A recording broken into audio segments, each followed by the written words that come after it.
আরজিটা অবশ্যই আল্লাহর কাছে আমি বলবো। এখন আমি আল্লাহর সঙ্গে সাক্ষাৎ করতে যাব। আমি আমার কথা শেষ হওয়ার পরেই তোমার কথাটা আল্লাহর কাছে আরজি করব। আল্লাহ কোন কাজের জন্য তোমাকে দুনিয়াতে এইভাবে সৃষ্টি করেছেন? আল্লাহর পয়গম্বর মুসা কালিমুল্লাহ হাঁটি হাঁটি পা পা করে যখন আবার সামনের দিকে অগ্রসর হলেন, এমন সময় মুসা পয়গম্বর তাকা দেখে রাস্তার মাঝখানে একজন মহিলা দাঁড়ায় বলতেছে, আল্লাহর পয়গম্বর মুসা, আপনি অবশ্যই বুঝি আপনার আল্লাহর সঙ্গে সাক্ষাৎ করতে যাবেন। এই মুসা পয়গম্বর, তবে আপনার কাছে আমার একটা আরজি হইল, আমি বড় অসহায়, আমি বড় দরিদ্র মানুষ, আল্লাহ আমারে কেমন করে ধনী বানাইব? আপনি আল্লাহর কাছে একটু আমার ব্যাপারে বলবেন। আমার থাকার মতো ঘর নাই, আমার ফসল করার মতো তেমন জমি নেই, আল্লাহকে একটু বইলেন কি করলে আল্লাহ আমার সম্পদ বানায় দিবে, আল্লাহ আমার অভাব অনটন দূর করে দিবে। আল্লাহর পয়গম্বর মুসা কালিমুল্লাহ ডাক দিয়ে কয়, মাগো চিন্তার কোনো কারণ নাই, এখনই আমি আল্লাহর সঙ্গে কথা বলার জন্য রওনা হয়েছি, অবশ্যই আপনার কথাটা আল্লাহর কাছে আমি বলবো, তারপরে আপনাকে অবশ্যই অবগত করব।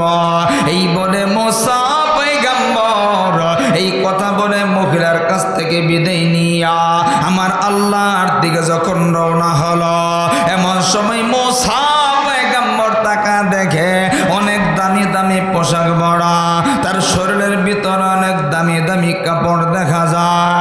আল্লাহর গোলামটা ডাক দিয়ে কই, মুসা পয়গম্বর, আপনি তো অবশ্যই মালিকের সঙ্গে কথা বলার জন্য রওনা হয়েছে না? মুসা পয়গম্বর, আমার সম্পদ অনেক বেশি হয়ে গেছে, আমার বড় ভয় হয়, আমি বুঝি জাহান্নামী যদি হয়ে যায়। এই মুসা পয়গম্বর, আমার সম্পদ বেশি হয়ে গেছে, এত সম্পদ আমার প্রয়োজন নাই, আপনি আল্লাহর কাছে একটু বলবেন কোন কাজ করলে আমার সম্পদ কমে যাবে? আমার এত সম্পদ আমি চাই না, আমি আল্লাহর কাছ থেকে সম্পদ আরো কম চাই, কোন কাজ করলে সম্পদ কমবে? মুসা পয়গম্বর ডাক দেয়া কই, গোলাম চিন্তার কোনো কারণ নেই, পেরেশানির কোনো কারণ নেই, আমি আল্লাহর কাছ থেকে রওনা হয়েছি, আমি আল্লাহর সঙ্গে কথা বলবো, তারপরে আমি তোমাদেরকে জানাবো। আল্লাহর পয়গম্বর মুসা কালিমুল্লাহ হাঁটি হাঁটি পা পা করে তোর পাহাড়ে নিজের প্রয়োজনীয় কথাগুলি শেষ করে আল্লাহর পয়গম্বর মুসা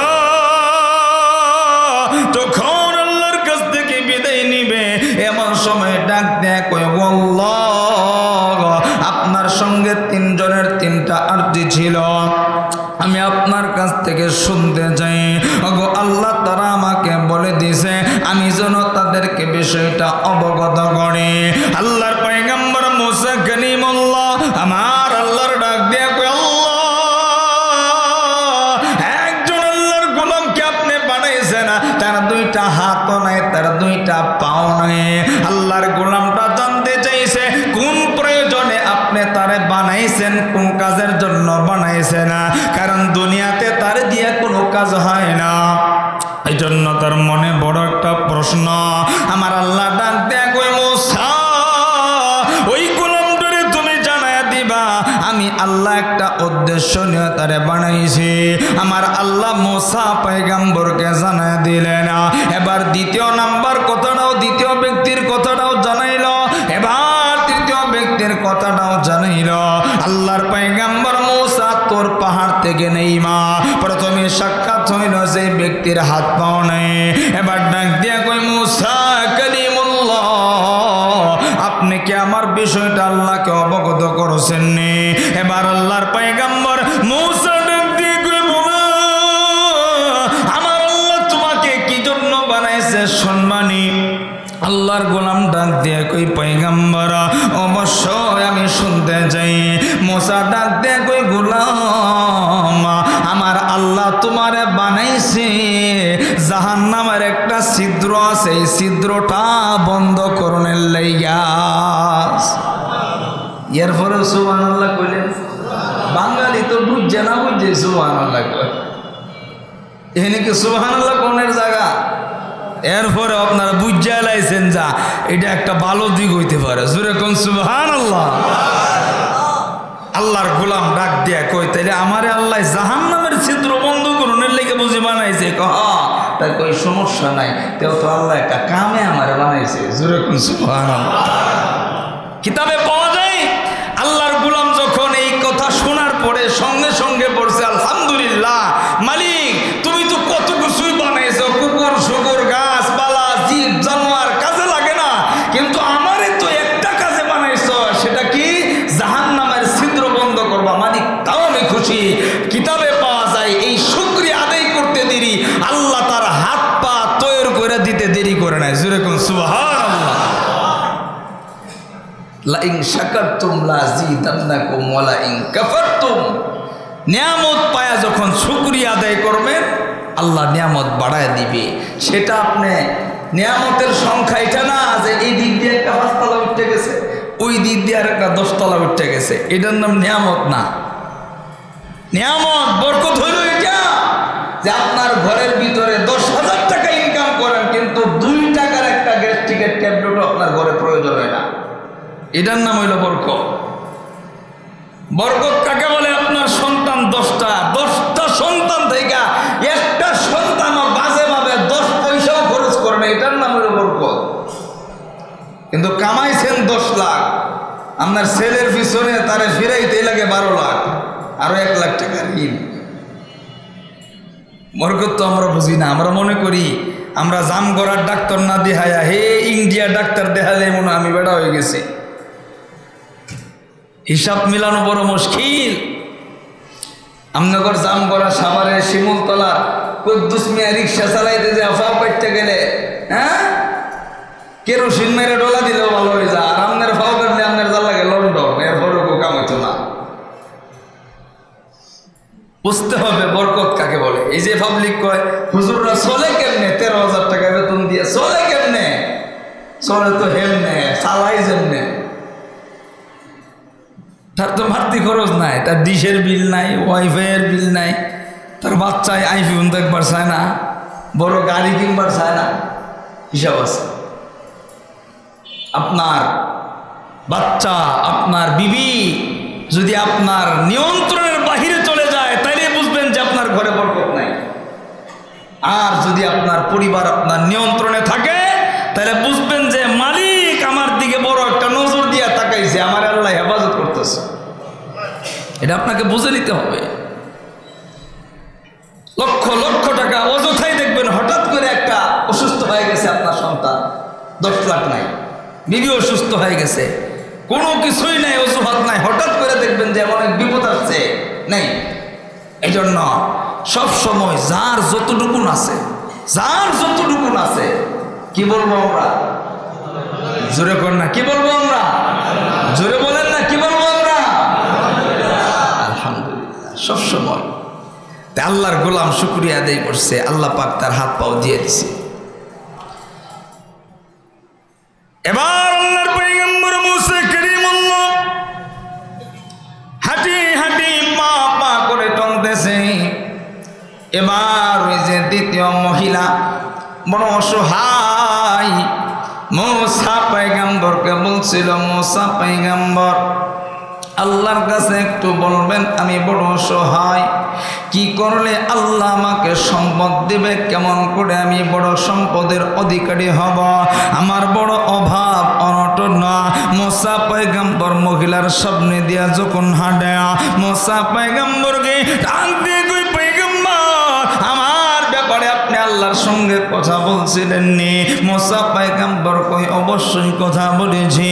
বলে কি করলে আমার সম্পদ বাড়বে আমাকে একটু বলে দিন না। এবার মুসা পয়গম্বর ডাক দেয়া কই, মা গো আপনার যতটুকুন আছে এর ভিতরে পড়বেন আলহামদুলিল্লাহ, আল্লাহ আপনার শুকরিয়ার বরকতে নিয়ামত বাড়িয়ে দিবে, আল্লাহ অভাব অনটন দূর করে দিবে। আল্লাহর পয়গম্বর মুসা কালিমুল্লাহ এই কথা এমনি ঘরের চাল নাই, আবার কই আলহামদুলিল্লাহ। কিছু গরিব মানুষ আছে কিন্তু নাই কিছুই, সব নিচে গা। আবার কিতা নামাজ পড়তাম, শুকরিয়া কি করতাম, আল্লাহ আল্লাহ করে লাভ কি? আছে না কিছু মানুষ ইমান নাই, কি নাই? ইমান নাই। আপনার দুষ্টামি করে বললেও আপনার ইমান চলে গেছে। আল্লাহ আল্লাহ করে কি তৈব? কিছু মানুষ দেখবেন শাস্ত্র বইনি করে। আল্লাহর বান্দি যখন কইছে কি শুকরিয়া দেয় করবো, গরের চাল নাই, খাউন নাই, আবার শুকরিয়া। তোমার আল্লাহর কাউকে শুকরিয়া দেয় করতে। সবচেয়ে তেরা জাতি আছে মুসার উম্মত, সবচেয়ে তেরা। এই কথা বলতে দেরি যাই আসিন বাঙ্গা দঙ্গা বাতাস দিয়ে আল্লাহ সব রয়ে নিছে। এবার আল্লাহর পয়গম্বর মুসা কালিমুল্লাহ সামনে হাঁটতেছে। ওই যে সবচাইতে ধনী মানুষটা, যে আমার সম্পদ বেশি হয়ে গেছে, আর লাগতো না। আপনি আল্লাহরে কইেন সম্পদ কেমনে কমবো, এটা শেখাই দিতে। ওই লোকের সঙ্গে দেখা, কি ব্যাপার নবী পয়গম্বর, আপনি আল্লাহর সাথে কথা বলছেন? জি। তো কি আমার ব্যাপারে কি সিদ্ধান্ত? কই তুমি শুকরিয়া আদায় ছেড়ে দাও, আল্লাহ তোমার ধন সম্পদ এমনিতেই কমাই দিব। কেমনে যাইব? আল্লাহর বান্দা ডাক দিয়ে কই কেমনে সম্ভব? যেই মালিক আমার এত মায়া কইরা মহব্বত কইরা ভালোবাসা মানুষ বানাইছে, শ্রেষ্ঠ মখলুক যে আল্লাহ আমারে বানাইছে, যে আল্লাহ এত ধন সম্পদ আমার দিন সুখে শান্তিতে রাখলো, আমি তো সেই মালিকের অকৃতজ্ঞ হতে পারি না। তিনি জবান খুইরা পড়ে নেন, আল্লাহ আপনি যেমনে রাখছেন আলহামদুলিল্লাহ, বলতে দেরি আল্লাহ তারে আরো সম্পদ বাড়ায় দিছে। জোরে কোন সুবহানাল্লাহ। তার মানে এখান থেকে প্রত্যেক পয়গম্বরদের জীবনী থেকে, প্রত্যেক ঘটনা থেকে একটা শিক্ষা আছে।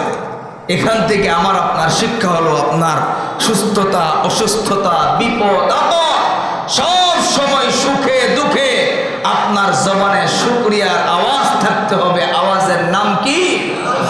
জবান খুলে বলেন না কি আলহামদুলিল্লাহ। যদি কলিজা থেকে বলতে পারেন আপনার বেতন 10,000, কিন্তু শান্তির অভাব হবে না।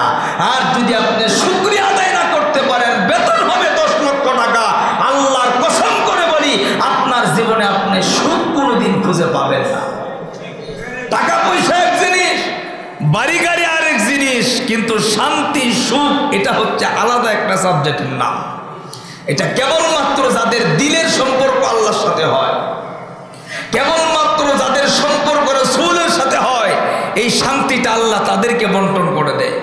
বহু বাড়ির মালিক দেখবেন শান্তি নাই, অনেক গাড়ির মালিক শান্তি নাই, টাকার অভাব নাই, কিন্তু সুখ নাই। কি নাই? যেটা কয় না কি নাই? সুখ নাই। এজন্য শুকরিয়া আদায় করবেন, আল্লাহ তাআলা এমনিতেই সুখ দিয়ে দিবেন। বলেন তো আলহামদুলিল্লাহ। মুহতারাম হাজিরিন, এজন্য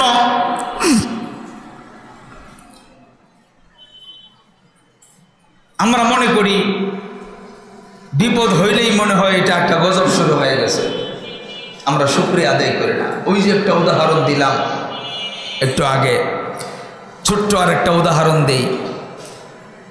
বাচ্চাদের ফোড়া হইলে, ছোট একটা ফোড়া হয়েছে, এটার জন্য কিন্তু মা বাপ ডাক্তারের কাছে কম যায়। দেখবেন বাসায় টিপ্পা টুপে এটারে গলায় একটা সিস্টেম করে।